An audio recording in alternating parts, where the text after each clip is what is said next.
In this video, we explore the behavioural traits of Mr. Spock and how they can teach and influence us to become better investors.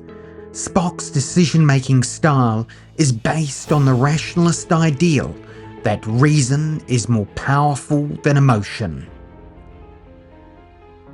Successful investing is not so much about intelligence, but about investor behaviour. The world's best investor, Warren Buffett, has said, if you've got an IQ of 160, sell 30 points to somebody else because you won't need it in investing. What you do need is the right temperament. According to Nobel Prize winning psychologist and author of the best-selling book Thinking Fast and Slow, Daniel Kahneman, we have two systems embedded in our minds. One is fast, intuitive and emotional, and the other is slow, deliberate and logical. The fast, intuitive and emotional system in our brains is the default option. And since this video has a Star Trek lens, we will call this the McCoy system, because on Star Trek, Dr. McCoy was irrepressibly human, allowing emotions to rule the day. On the other hand, the other system we'll call the Spock system, due to Spock being half Vulcan and suppressing his emotions to let logic drive his decisions.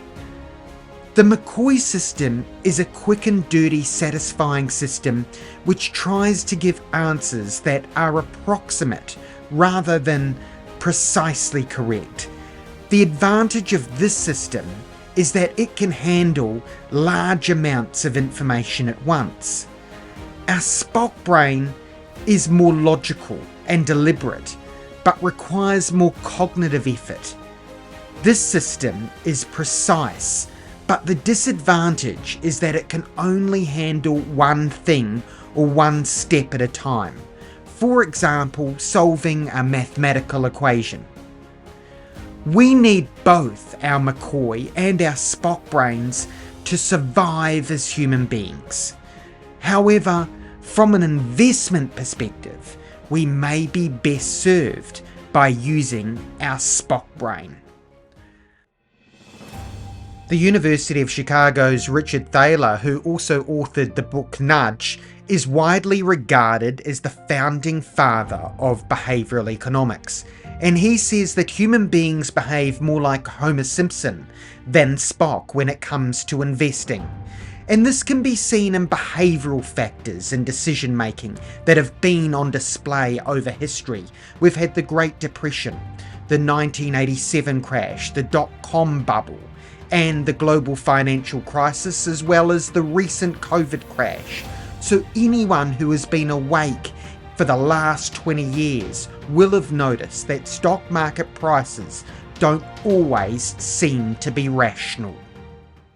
Takeaway message number one from Mr. Spock is logic is the beginning of wisdom, not the end. From a Vulcan perspective, when the profits of a company start to rise, the value of the company should increase relative to the earnings per share. With humans, this is not always the case, and investor behaviour might compel the exact opposite.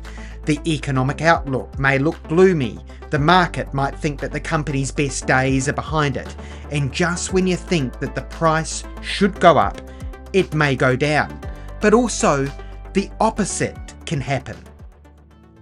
Takeaway message number two: one man cannot summon the future. If a stock has a high price to earnings ratio, then it is likely to be considered a growth stock, meaning that you are prepared to pay more for every dollar the company earns because earnings are expected to continue to grow at an above average rate relative to the market. However, growth stocks are also often more volatile, meaning that they can be riskier investments. From a Spock perspective, it is important to be able to value the company and assess the future performance before paying a premium, because as he said, one man cannot summon the future. Takeaway message number 3. Insufficient facts always invite danger. Some people subscribe to the notion of the efficient market hypothesis advocated by Nobel Prize winning economist Eugene Fama. While in general the large cap stock prices in a stock market are efficient, when there is bad economic news, the market can psychologically overreact, creating opportunities for investors to take advantage of.